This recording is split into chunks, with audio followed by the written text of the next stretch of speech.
আমাদের ভিডিও ভালো লাগলে লাইক করো, শেয়ার করো আর সাবস্ক্রাইব করো।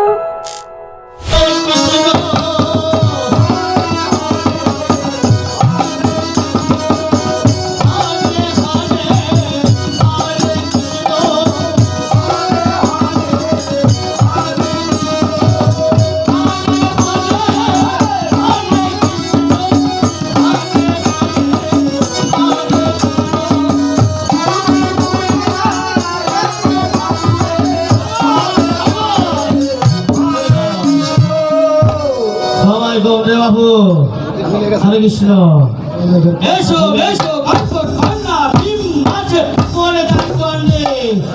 নিলাম সদাগরের পুত্রের নাম কামাল সদাগর হলে হতেও পারে। এসো এসো নিলাম সদাগরের পালিত পুত্রের নাম বাদশাহ জামাল হলে হতেও নাম দেখা শেষ হৃদয়ের বেলা। গোসা রে বাবা গোসা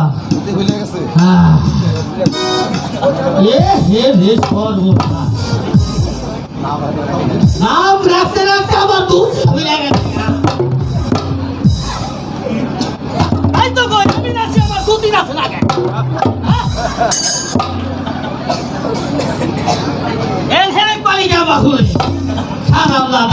কথা শুনে না বুঝছে না বাড়িয়ালার মতো হয়ে গেছে গা। এবার আমি আসি সদাগর মশাই। এই কত মশাই কোথায় যাচ্ছেন? তাড়াতাড়ি দোষী হয়ে লাগেছিল বাড়িতে যাইতেছি। আমি আপনাকে ডেকেছি আমার দুটি সন্তানের নাম রাখার জন্য। হ্যাঁ। কি নাম রেখেছেন বলেছেন? পরিবার পরিবার নাম রেখেছি বাবু কই না একটু বল হয়েছে। সদাগর মশাই আপনার বিবির গর্ভ হতে যে সন্তানটি হয়েছে তার নাম রেখেছি কামাল সদাগর। বাহ, খুব সুন্দর নাম রেখেছেন। আর দ্বিতীয় সন্তানের নাম? আর ওই বোন হতে যে সন্তানটি কুড়িয়ে পেয়েছেন তার নাম রেখেছি জামাল বাদশাহ। আমার প্রথম সন্তানের নাম রেখেছেন জামাল বাদশাহ। হ্যাঁ। কামাল বাদশাহ কামাল বাদশাহ রেখেছেন। আর দ্বিতীয় সন্তানের নাম জামাল বাদশাহ হয় কিভাবে? আমি হচ্ছে সদাগর বংশের লোক, আমার নামের সাথে নাম মিশিয়ে রাখবেন। এই ছোট্ট কথাটা বুঝতে পারিনি। আপনার প্রথম সন্তানের নাম রেখেছি কামাল সদাগর আর দ্বিতীয় সন্তানের নাম রেখেছি জামাল বাদশাহ। বাদশাহ হলো কি করে? আপনি যে সন্তানটি কুড়িয়ে পেয়েছেন সে হতেও পারে কোনো রাজা বাদশার সন্তান, তাই তো তার নাম আমি জামাল বাদশাহ রেখেছি। আপনার যদি ভালো না লাগে আপনি জামাল সদাগর বলে ডাকলেও ডাকতে পারেন। আপনার অনুমান সত্য, হতেও পারে সে রাজা বাদশার সন্তান, তাই তার নাম রেখেছেন জামাল বাদশাহ। মশাই আপনার নাম রাখা খুশি হয়ে আমার ওই দক্ষিণ বরগুনা হতে আপনাকে 12 বিঘা জমি দান করলাম। সপ্তাহে সপ্তাহে 10-15 করে ফুলান দিও নাম রেখে মশাই ওই জমি চাষ করবেন কি দিয়ে? আর বর্তমান দাদু ভাই আপনি কি দিবেন তাই দেন। যাওয়ার সময় আমার সঙ্গে দেখা করে যাবেন, আমার পাল হতে দুটি দুগ্ধের গাভী নিয়ে যাবেন। বাচ্চা আছে 2টা গাই উঠে দিতে আরো 2টা গাড়ি ভাড়া কিনে কাহু এত সহজ। আরে বাবু যে জিনিসপাতির দাম আছে গাভী বাড়বে গেলে দাম থাকে।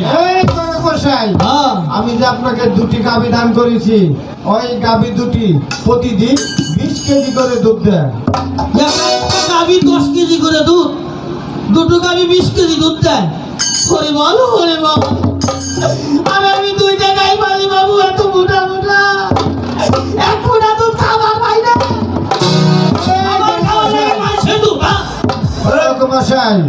এগুলো কি বলছেন? হ্যাঁ আমার মতো গাভী ছাড়া মানুষ পড়াই দিতেই খায়। মিথ্যা কথা বলে সুদা বিদায় বের করে আমার কিরে বাবু দাঁড়ানি গাড়ি গাভী নাই সে কি মানুষের বাড়িতে রুজুনা করে নাই? ওঠেন না আপনারা রুজুনা আমার খালু রুজুনা করছে। এই তারক মশাই আপনি কি বলেছেন? আপনার বাড়িতে 2টি গাভী আছে তাই না? আছে। আর আমার দুধ দেন? 1 ফুটা হয় না। তাদের কি কি খাওয়ান? খাওয়ানোর বেলা দামি দামি জিনিস খায়, মাছ খায়, গোস খায়, ভাত খায়, ডাল খায়, শাক খায়। আরে খায় নাকি আমার গাভী ললিপপ খায়। মশাই হ্যাঁ? আমি বুঝতে পারছি। আচ্ছা তাদের পা কয়টি? কেন এক একটা গাভীর দুটি করে পা? এক একটা গাভীর দুটি করে পা। আর আমি যে আপনাকে গাভী দান করেছি ওই দুটি গাভীর পা হচ্ছে 8টি। আচ্ছা ওরে বাবা, আমি দুই পায়ে গাভী বাঁচতে পাইলে তুই মারা গেল, আট পায়ে আটা গরু আমি দাস করি বাবা। গরক মশাই হ্যাঁ?